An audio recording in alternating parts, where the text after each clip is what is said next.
नमस्कार, आपण पाहताय कोकणशाही चॅनल कोकणच्या समृद्धीचं. मी चिन्मय घोगळे. कोकणशाहीच्या शाही संवाद या विशेष कार्यक्रमामध्ये आपण सर्वांचं स्वागत करतोय. दर्शक हो, आपण अष्टभुजा नवदुर्गेची अनेक रूपं पाहिली आहेत. असंच एक नवदुर्गेचं रूप आपल्या सोबत आहे. मॅडम काय सांगाल? नमस्कार. लक्ष्मी साईल असं या मॅडमचं नाव आहे. खरं तर अष्टभुजा दुर्गेचा अवतार म्हणायला हरकत नाही, कारण हॉटेल तुम्ही सांभाळताय, पोल्ट्री, घर आणि त्याचबरोबर शेती देखील करताय. मॅडम, ही पोल्ट्री सुरू करण्याची नेमकी कल्पना तुम्हाला कशी सुचली आणि कुठून सुचली? नाही, अशी कल्पना असं काही नव्हतं माझ्या मनामध्ये, पण थोडक्यात उत्तर देणं म्हणजे हे गरजेचं पडतंय मला, कारण की माझा मुलगा 2021 मध्ये हॉप झाला. त्याच्यामुळे माझं माइंड असं खाली न राहता मला भरण्याची गरज होती, म्हणून मी हा पोल्ट्रीचा छोटासा व्यवसाय सुरू केला. कारण की माझं ह्याच्यामध्ये मन रमतं. माझा दुकानाचं आटपलं की मी ह्या कोंबड्यांमध्ये किंवा ह्या पक्ष्यांमध्ये येऊन माझा वेळ अर्धा तास पाऊण तास घालवते, आणि त्याच्यामधनं वेळ जो मिळतो तो मी माझ्या शेतीमध्ये घालवते. बाकीच असं विचार असा काही करून मी व्यवसाय असा माझा म्हणजे मला मोठी प्रगती व्हावी, मोठा माझा बिझनेस वाढावा अशा दृष्टीने मी काही केलेलं नाही. पण हा, मी माझ्या परिस्थितीमुळे या मी माझ्या म्हणजे मनाची तयारी करण्यासाठी मी ह्याच्यातनं जर बाहेर पडत असेल म्हणून मी हा व्यवसाय केलेला आहे.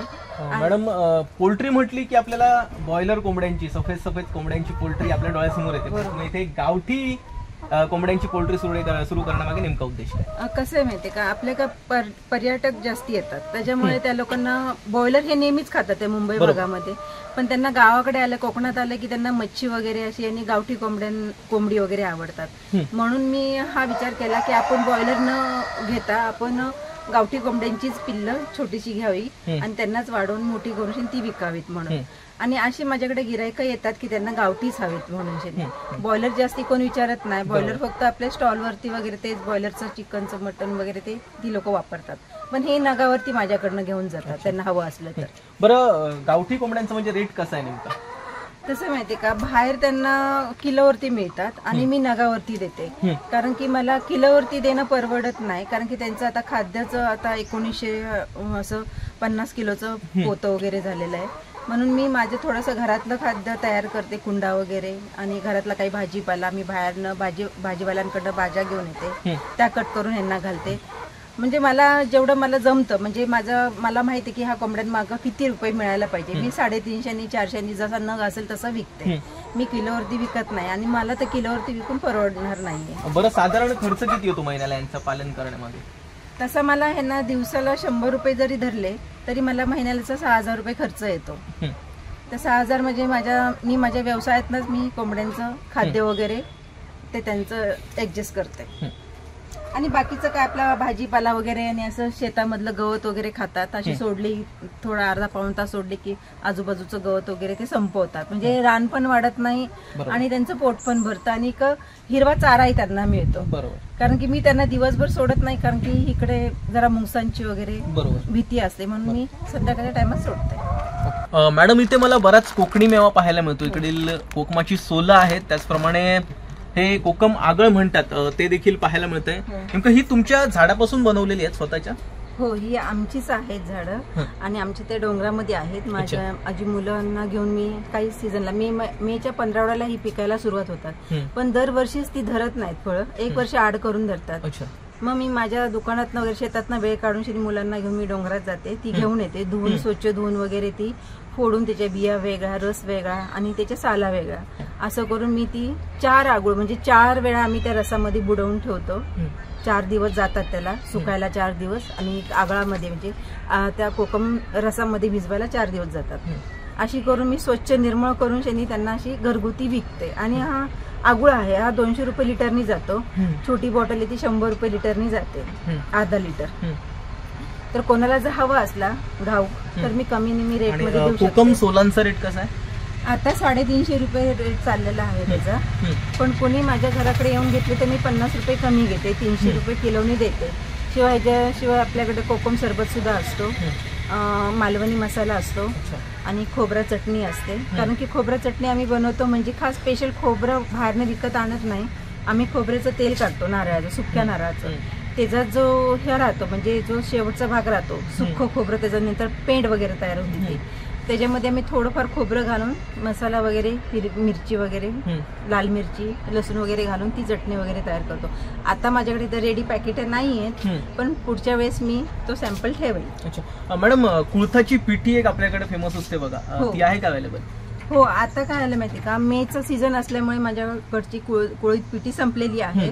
पण मी आता जी चतुर्थीच्या मानाने मुंबईकरी वगैरे येतात, खास करून माझ्याकडे इथलं गिराईक कमी पण मुंबईचं गिराईक असतं. त्यांना माहितीये की ह्यांच्या घराकडे हे सगळ्या वस्तू मिळतात.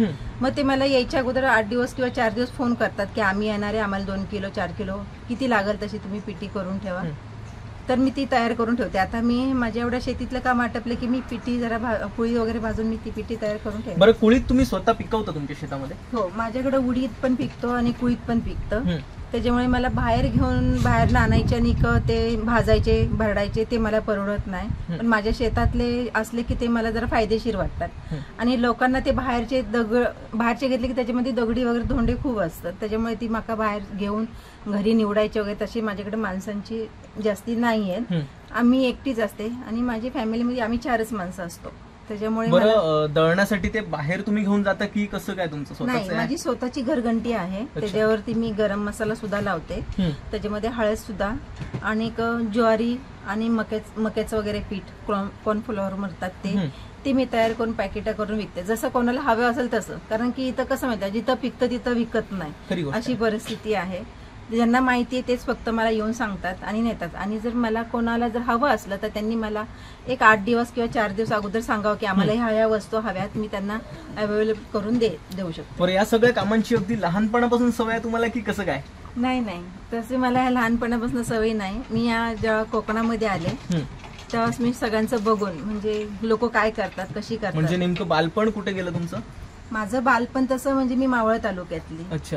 जिल्हा पुणे, तालुका मावळ. माझं बालपण लोणावळ्यामध्ये गेले. मी लहानाची मोठी म्हणायला हरकत नाही, पण माझं 10 वर्षाची होसोपर्यंत लोणावळ्यामध्ये आणि काही 12-13 वर्षाची होसोपर्यंत मुंबईमध्ये गेले.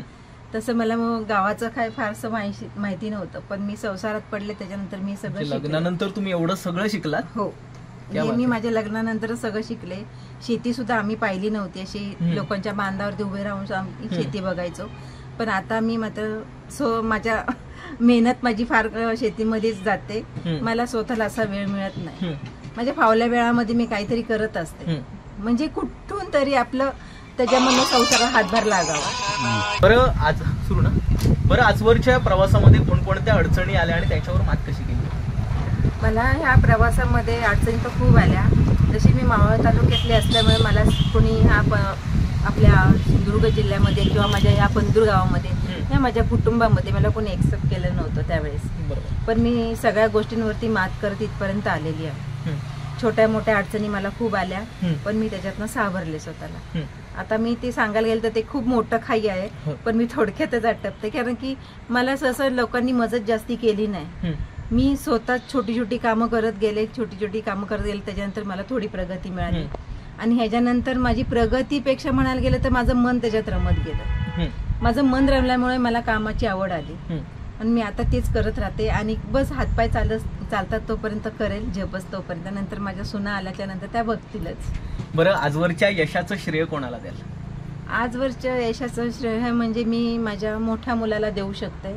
तो ह्या जगामध्ये नाही आहे आता, पण तो कुठेही असेल तर तो ऐकत असेल किंवा बघत असेल, मी त्यालाच देऊ शकते. कारण की तो 7-8 वर्षाचा झाल्याच्यापासूनच तो माझ्या संगती असायचा.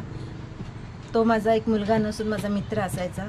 त्यांनी जेव्हा मी कुठेही जायची, मी डोंगरात जाऊ दे, मी कुठेही, माझं काही कालावधीमध्ये मी राजकारणात पण होते, मी कुठेही गेले तो माझ्या संगती असायचा.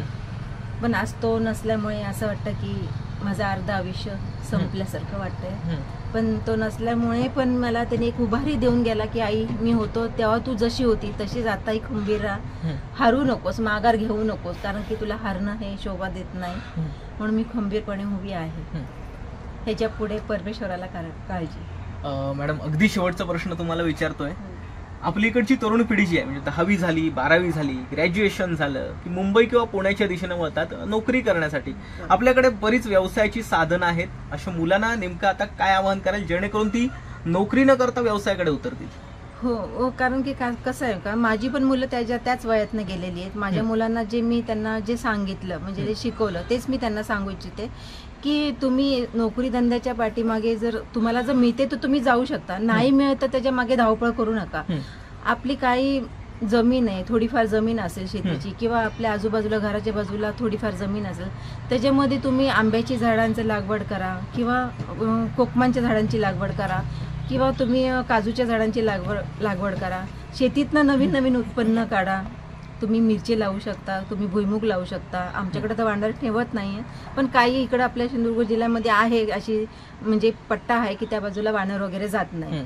तुम्ही भुईमुग वगैरे करू शकता, त्याच्यातनं सुद्धा फायदा आहे. तुम्ही फुल बगीचा सुद्धा करू शकता, म्हणजे की आपल्याकडे टगर वगैरे येते, ती बाहेरनं टगर येते, आपल्या ह्याच्यातनं बेळगाववरनं टगर वगैरे येते, ती टगरची उत्पन्न करा. तुम्ही आपल्याकडे गुलछडी वगैरे म्हणतात त्याचं उत्पन्न करा. आपल्या लिली म्हणतात, लिली वगैरे त्या झाडाचं उत्पन्न करा. ती जर लावली ना, एक जो रोप लावलं ह्या वर्षी ना, त्याचा पुढच्या वर्षी असा गुच्छा होतो, म्हणजे त्याची 10 ते 20 मोंडले होतात. मग तुम्ही 1-2 वळीला अधिक लावू शकता.